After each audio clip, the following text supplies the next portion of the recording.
আর যদি এখান থেকে আমি একবার বেরোতে পারি তাহলে আমাকে যারা ফাঁসিয়েছে তাদেরকে আমি ছাড়বো না। কে তোকে ফাঁসিয়েছে? কে এরকম করেছে? তুই একবার নামটা। ভিক্টর বলে, রাধিকা কে এই মহিলা? বাবার সাথে কেন এভাবে কথা বলছে? ভিক্টরকে উচিত জবাব দেয় হ্যারি। এতে ভিক্টর রেগে যায় হ্যারির ওপর আর বলে, তোমার নাম কি রাধিকা? আমি রাধিকার সাথে কথা বলছি, তাই চুপ করে থাকো। রাহির মা ঠাম্মিকে বলে, আপনি একটু শান্ত হন, এটা মেয়ের শ্বশুর বাড়ি। ঠাম্মি রাজীববাবুকে বলে, ঝেড়ে কাশো, কত টাকা লাগবে?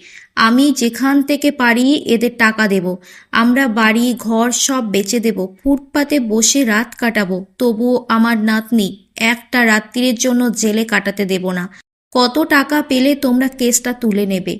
রাজীববাবু বলে, শুনুন মাসিমা, আমি আমার রাহিমার বিরুদ্ধে কখনো মামলা করতে পারি না। কেসটা আমরা করিনি মাসিমা।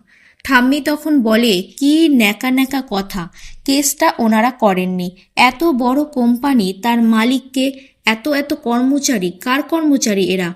তোমাদের নাকি এত ক্ষমতা, কোথায় গেল এসব?